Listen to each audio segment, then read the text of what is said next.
Shahrisabz azaldan buyuk tarix, yuksak me'morchilik va bebaho ma'naviy meros beshigi sifatida butun dunyoga mashhur. Bu zaminda qad rostlagan har bir tarixiy obida o'tmishning buyuk sahifalarini yodga soladi. Ajdodlarimizning yuksak didi, bunyodkorlik salohiyati va ma'naviy dunyosidan so'zlaydi. Ana shunday noyob yodgorliklardan biri Shahrisabz davlat muzey qo'riqxonasi tarkibiga kiruvchi Dor-uz-Saodat majmuasidir. Mazkur me'moriy majmua shaharning janubi-sharqiy qismida joylashgan bo'lib, 14-asrning buyuk me'morchilik namunalaridan biri hisoblanadi. U Amir Temur davrida barpo etilgan eng ulug'vor tarixiy inshootlardan bo'lib, nafaqat me'moriy qiyofasi, balki tarixiy va ma'naviy ahamiyati bilan ham alohida o'rin tutadi. Dor-uz-Saodat majmuasi o'rta asrlar Shahrisabzning yana bir mashhur ziyoratgohi Dor-ut-Tilovat majmuasi bilan yagona shaharsozlik an'analari orqali bog'langan. Ilgari bu ikki majmua Temuriylar sulolasi a'zolari, davlat arboblari va diniy ulamolar dafn etilgan muqaddas qabristonning ajralmas qismi bo'lgan. Shu bois ushbu hudud nafaqat tarixiy yodgorlik, balki yuksak ma'naviyat va ehtirom timsoli sifatida ham qadrlanadi. Hozirgi kunda Shahrisabz shahrida ko'plab yodgorliklar, tarixiy obudalar, majmualar mavjud bo'lib, ulardan biri Oqsaroy, Dor-ut-Tilovat hamda Dor-u-Saodat majmuasidir. Biz hozirda Dor-u-Saodat majmuasidamiz. Dor-u-Saodat majmuasi asosan Oqsaroydan keyingi o'rinda turadigan mashhur yodgorlik sifatida qaraladi. Negaki Oqsaroydan keyingi o'rinda deganim, chunki balandlik jihatidan Oqsaroyga tenglashtiriladi.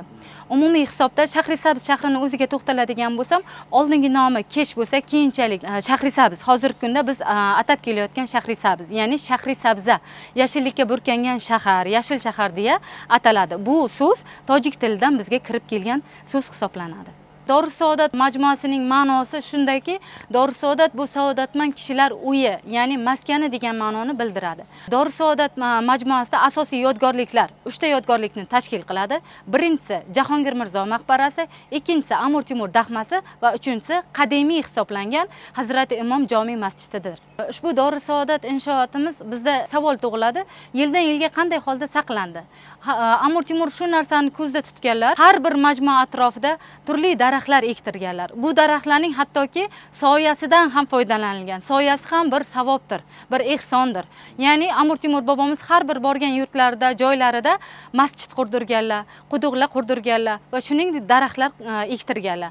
Daraxtlarning vazifasi, chinor daraxtiga to'xtaladigan bo'lsam, chinor daraxti bu turli tabiiy ofatlarga qarshi tura oladigan daraxt hisoblanadi. Tut daraxti esa mevasidan yeysiz, bahra olasiz va soyasidan bahramand bo'lasiz. Quduqqa to'xtaladigan bo'lsam, har bir karvon a'zolari yoki da bo'lmasa xalq ushbu ziyoratgohga kelib quduqdan suv ichadi va duo tilovat qiladi. Jahongir Mirzo maqbarasi Amir Temurning to'ng'ich va sevimli o'g'li Jahongir Mirzo xotirasiga bag'ishlab qurilgan. Tarixiy manbalarda qayd etilishicha, farzandining bevaqt vafoti sohibqiron uchun og'ir musibat bo'lgan va aynan shu sababli u bu yerda muhtasham maqbara barpo etishga amr bergan. Keyinchalik mazkur maqbara Temuriylar sulolasining dafngohiga aylangan. Dor-u-Saodat majmuasining asosiy yodgorliklaridan biri Jahongir Mirzo maqbarasi hisoblanadi. Hijriy 777-yilda, ya'ni 1356-1376-yillarni tashkil qiladi. Amir Temurning 4 ta o'g'li bo'lsa, shundan eng ulug'i, eng kattasi Jahongir Mirzo hisoblanadi. Jahongir Mirzo ushbu o'g'lini o'zini valiahdi sifatida qaragan va Jahongir Mirzoning tobuti Samarqanddan keltiriladi va kichik go'rxona sifatida qad ko'tariladi. Keyinchalik Sharofiddin Aliyaziyning ma'lumotlariga qaraganda, ushbu go'rxona keyinchalik maqbara, baland maqbara sifatida qad ko'tariladi. Negaki 1376-yilda Amir Temur Xorazmga yurishdan qaytgandan so'ng, u yerdan ko'plab me'moriy ustalarni chaqiradi. Ko'plab me'moriy ustalar 1376-yildan so'ng keltiriladi va ular Xorazm uslubidagi maqbarani qad ko'taradilar.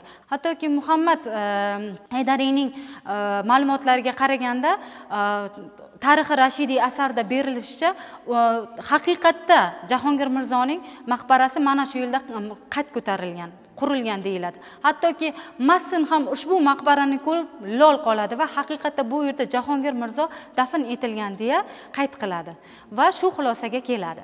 Shuningdek, Jahongir Mirzo maqbarasining atrofiga e'tibor qiladigan bo'lsangiz, uning tomi konussimon, chodirsimon shaklda qurilgan.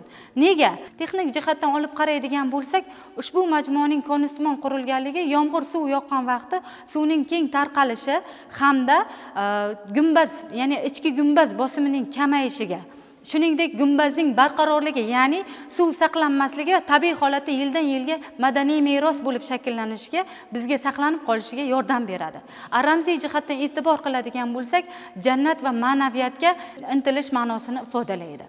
Undan tashqari, Jahongir Mirzoning yon atrofiga e'tibor qiladigan bo'lsangiz, mayda-mayda yacheykalar mavjud bo'lib, uning ichida ya'ni yog'ochlar qo'yilgan. Shuningdek, devorlarda e'tibor qiladigan bo'lsangiz, 16 qirrali koshillar bilan ishlangan ustunni ko'rasiz. Ya'ni bu kvadratsimon shaklda bezak berilgan ushbu majmuaga. Shuningdek, devorda sulh xatida bitilgan eng murakkab yozuvni uchratishingiz mumkin. Arab kalligrafiyasiga e'tibor qiladigan bo'lsangiz, asosan arab kalligrafiyasida sulh xatida bitilgan bitiklar mavjud bo'lib, devorda ushbu bitiklar ko'k rangda yozilgan. Ya'niki nima deyilgan? Aqlli amaliga, nodon moliga. Ya'ni aqlli o'z amaliga tayanadigan bo'lsa, johil esa orzu umidiga tayanadi. Allohdan faqatgina shularni so'rab, shularga amal qiladi deyiladi. Undan tashqari e'tibor qiladigan bo'lsangiz, Jahongir maqbarasining yon atroflarida katta-katta rombiklar mavjud. Dala qismida feruza rang va to'q ko'k ranglarda bitilgan. Ushbu bitiklarning ichida Muhammad ismlari ham qayta-qayta qayd etilgan va Allohga atalgan hamdlar ham bitilgan. Ya'ni Allohning ayb va xatosi yo'qdir. Allohga hamdlar bo'lsin, Alloh buyukdir deya Allohga maqtovlar bitilgan ushbu bitiklarda. Shuningdek, orqa tomonda e'tibor qiladigan bo'lsangiz ham qayta-qayta Allohga hamd, Allohga maqtov, Alloh ulug' zot, pok zot deya Alloh ulug'lanadi. Yondosh hudud sifatida esa unga Hazrat Imom jome masjidi qurilgan. Shuningdek, ushbu ko'rib turgan Jahongir maqbarangiz asosan balandlik jihatda Oqsaroydan 2-o'rinda turadigan majmua hisoblanadi. Jahongir Mirzoning ahamiyati shundaki, Amir Temur shunchalik ixlos qiladi, 3 katta hokimlikka uni bosh deya tayinlaydi. O'zi bilan birga amallarni bajaradigan o'g'li xuddi mana shu o'g'li hisoblanadi va u mana shu o'g'liga haqiqatda ishonadi. Maqbaraning rekonstruksiyasiga to'xtaladigan bo'lsam, bir burchagida 16 qirrali dizayn, dekoratsiya shaklida saqlangan qismi bo'lib, ushbu qismdan 4 tomonda saqlangan. Ko'rishingiz mumkin, faqatgina bu qism bir tomondagina saqlanib qolgan hozirgi kunda. Lekin sulh xatida bitilgan yozuv, ya'ni arab kalligrafiyada turli yozuvlar mavjud bo'lib, ya'ni sulh yozuvi, nasx yozuvi, rayhoniy, devoniy, kufiy banoiy kabi yozuvlari mavjuddir. Bu yozuvlar bir-biridan shunchaki emas, judalarda farq qiladi. Nega? Ularning yozilishi juda ham mukammal, juda ham chiroyli. Ya'ni xatlarning ustuni, xatlarning imomi sanaladigan xat turi bu sulh xati hisoblanadi. Nasx xati esa bu eng chiroyli, sodda, ixcham va o'qilishi va yozilishi oson bo'lgan yozuvdir. Ya'ni bu yozuvdan Qur'on, hattoki Qur'oni Karimda ham foydalanilgan. Yana bir ma'lumot keltiradigan bo'lsam, kufiy yozuvidir. Tashqi tomonda bitilgan to'rtburchak simon, ya'ni kvadrat simon shaklda bitilgan burchaklar hosil qilib tayoqcha uslubida yozilgan yozuv kufiy banoiy yozuvi hisoblanadi. Bu burchaklar hosilasi deyiladi, ya'ni burchaklar hosil qilib yoziladigan yozuv sifatida qaraladi. Kufiy banoiy yozuvida boya hali aytib o'tganimdek, Muhammad payg'ambarimizning ismlari keltirilgan. Shuningdek, Jahongir Mirzo maqbarasi restavratsiyasi hisobga oladigan bo'lsak, rekonstruksiyasini hisobga oladigan bo'lsak, ilk restavratsiyasi 1966-yilda bo'ladi. Keyingisi 2002-yilda qad ko'tariladi. Keyinchalik 2016-yilda yana qaytadan ishlov beriladi. Ko'rib turganingizdek, hozirgi holati restavratsiya holatidadir. Ushbu majmualarning saqlanib qolinishiga e'tibor qiladigan bo'lsak, bu yerda Madaniy meros agentligi bilan birga hamkorlikda ushbu majmualarning saqlanish holatini ko'zdan kechirilmoqda va albatta bu kamchiliklarni tuzatish maqsadida rekonstruksiya qilish ko'zda tutilgan. Shuningdek, tepa qismida e'tibor qiladigan bo'lsangiz, yog'ochlar qo'yilgan. Ushbu yog'ochlar namlikni saqlash bilan birga, ya'ni ko'tariluvchi ustun ya'ni poydevor sifatida ham qaraladi. Bu yordamchi poydevor sifatida ham qaraladi. Mirzo Abdurahmonga qaraydigan bo'lsak, Mirzo Abdurahmon ushbu bitiklarni o'qishga muvaffaq bo'ladi. Hattoki eshiklariga ham turli yozuvlar mavjud bo'lib, eshiklarda qora tosh bilan o'yib yozilgan deyiladi. Bu ma'lumotlar bilan birgalikda, ya'ni aytishim mumkinki, ushbu eshik restavratsiyasi, ya'ni qayta ishlanishi 19-asrga borib taqiladi. Shuningdek, sul sifatida bitilgan devordagi yozuv ham u bilan birgalikda deyiladi. Chunki restavratsiya qilingan holatdagi davri saqlanmagan. Ya'ni e'tibor qiladigan bo'lsangiz, arxitektorlarimiz har bir fundamentni, ya'ni har bir majmuani yangilanayotgan vaqtda bir qismni saqlab, o'sha qism bilan ishlov berilgan deb aytiladi. Eshigiga to'xtaladigan bo'lsam, asosan eshigining tepa qismida, ya'ni vertikal va gorizontal joylashuv qismida hech qanaqa xatolarsiz o'sha Mirzo Abdurahmonning ma'lumotiga ko'ra Bobojon ismli inson qurganligi ushbu maqbarani hamda eshigining homiysi sifatida Tog'ay Mir Hadyaki ekanligi aytib o'tiladi. Majmuada joylashgan Amir Temur daxmasi ham alohida ahamiyatga ega. Tarixchilarning fikricha, sohibqiron dastlab o'zining ham shu yerga dafn etilishini rejalashtirgan. Biroq uning vafotidan so'ng jasadi Samarqanddagi Go'ri Amir maqbarasiga qo'yilgan. Shunga qaramay, Dor-us-Saodatdagi daxma Temuriylar davri me'morchiligining noyob namunasi sifatida bugungacha saqlanib kelmoqda. Dor-us-Saodat majmuasining yana bir yodgorliklaridan biri Amir Temur daxmasidir. Mana shu hozirda biz Amir Temur daxmasida turibmiz. Amir Temur daxmasining o'lchoviga to'xtaladigan bo'lsak, 644 ga 7 metrni tashkil qiladi. Biz hozirda pastki qismidamiz, ya'ni Kastiliya qirolligining elchisi Ruy Gonzales de Clavijo'ning kundaligida yozilishicha, ushbu majmua juda ham qadimiy va ushbu majmuaning atrofida hovuzlar, daraxtlar hamda undan tashqari hovlilari ham mavjud bo'lgan ushbu daxma atrofida. Amir Temur ushbu daxmani o'zi uchun qurdiradi, negaki valiahdi Jahongir Mirzoni juda ham qadrlagani va ushbu majmuani unga yaqin holatda bo'lishni istagani uchun o'zi uchun ushbu majmuani qurdiradi. Ushbu majmua aylanasimon shaklda, aylanasimon minorasimon shaklda qurdiriladi. Daxma o'zi nima? Daxma bu ulug' insonlar, ulug' shaxslarga atab qurdiriladigan maqbara yoki bo'lmasa ulug' inshoot sifatiga qaraladi. Asosan bundan yana qo'shimcha ma'lumot bilan to'xtaladigan bo'lsam, zardo'chilik davrida insonlarni ko'mish bo'lmagan. Shu uchun ham insonlarni alohida daxma, ya'ni go'rxona tashkil qilinib qo'yish yoki bo'lmasa yoqish ko'zda tutilgan. Shu uchun ham go'rxona tashkil qilingan. Ushbu ko'rib turgan daxmangizni o'rtasida, ya'ni markazida sarkofag, ya'ni tosh tobut joylashgan. Ushbu tosh tobut hozirgi kunda bo'm-bo'sh, negaki Amir Temur 1405-yilda to'satdan vafot etgandan keyin turli g'alayonlar boshlanadi va buning oqibatida Amir Temurning jasadi bu yerda, ya'ni Shahrisabzda emas, Samarqandda nabirasi Jahongir Mirzo uchun qo'yilgan sag'anada qo'yiladi, ya'ni daxmada qo'yiladi. Biz bilamizki, ya'ni Qo'qonda va shu yerda ham daxma yaratilgan, qo'yilgan, ya'ni mashhur insonlar uchun. Ushbu daxmaning qismi 3 qismdan iborat bo'lishi kerak edi. Biz ko'rib turganimiz 2 qismdan iborat. Ikkinchi qismining qalinligi 26 sm tashkil qiladi. Enining uzunligi esa 1.26 metrni tashkil qiladi, enining uzunligi. O'zining uzunligiga to'xtaladigan bo'lsangiz, 250 metrni tashkil qiladi o'zining uzunligi. Daxmaning o'rtasiga e'tibor qiladigan bo'lsangiz, nilufar guli bilan bezatilgan. Nilufar gulining ma'nosi nima? Nilufar guliga e'tibor qiladigan bo'lsangiz, bu nilufar guli marhumlarga ehtirom va umid berish ma'nosini ifodalaydi va shu tariqa ifodalangan. Ya'ni buning nilufar gulining ma'nosi abadiy jannat, abadiy hayot va jannat belgisini ifodalaydi. Devorlarda ko'rib turganingiz sulh xati ifodalanadi. Bu yozuvlar o'yib yozilgan. Ya'ni o'sha davrdagi yozuvlar qadimiy yozuvlar hisoblanadi. Ya'ni sulh va nasx yozuvlarda bitilgan yozuvlardir. Har bir medalyonga e'tibor qilsangiz, ya'ni medalyon ko'rinishidagi tasvirlarga e'tibor qiladigan bo'lsangiz, ushbu yozuvlarning har birining ma'nosi peshtaxtalarda ko'chirib yozilgan. Ya'ni Allohdan o'zga iloh yo'q. Alloh maqtovga loyiqdir. Alloh buyuk, Alloh pok zot deya qaraladi. Umumiy minorasimon, ya'ni minorasimon va aylanasimon shaklda bo'lganligini mana isboti ko'rib turishingiz mumkin. Endi e'tibor qiling. Buning qismida 3-qism, ya'ni qo'yilgan qoziqlarni ko'rishingiz mumkin. Nega qoziq qo'yilgan degan savol sizda albatta paydo bo'ladi. Nega degan savolga shunday javob beramiz. Bu qoziqlarning qo'yilganligi albatta marhumga atab yozilishi kerak bo'lgan marsiya, duo va yoki she'riyat uslubida bitilgan hadislardir. Ya'ni bular yozilishi kerak bo'lgan 3-qismi qad ko'tarilishi kerak bo'lgan. Shu maqsadda mana shu qoziqlar qo'yilgan.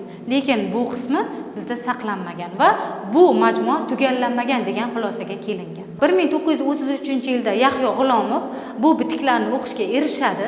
Ya'ni mana bu bitilgan bitiklarga e'tibor qilamiz. Bu bitiklarga erishadi.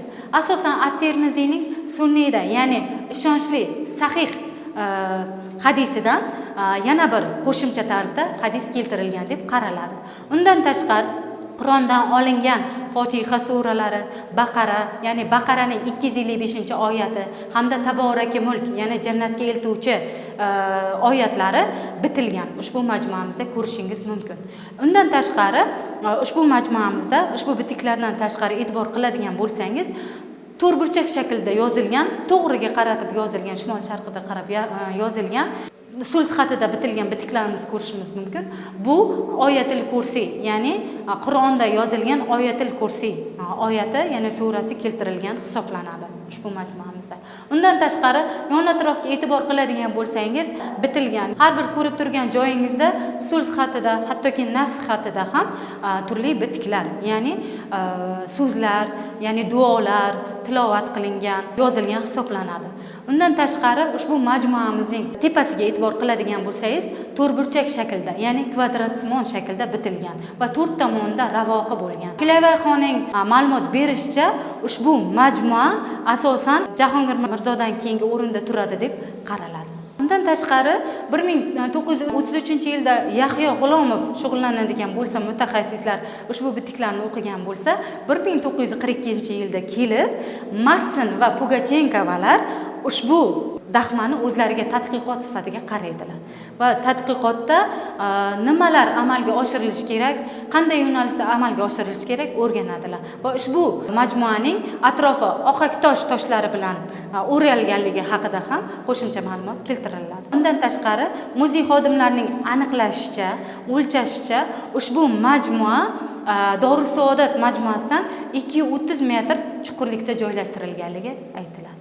Amir Temurning bu yerga qo'yilmaganligi ham Bibixonim buyrug'i bilan o'sha turli g'alayonlar paytida tinch va osuda saqlash maqsadida Samarqandda qo'yiladi. O'zining nabirasi uchun atab qurilgan sag'anaga qo'yiladi.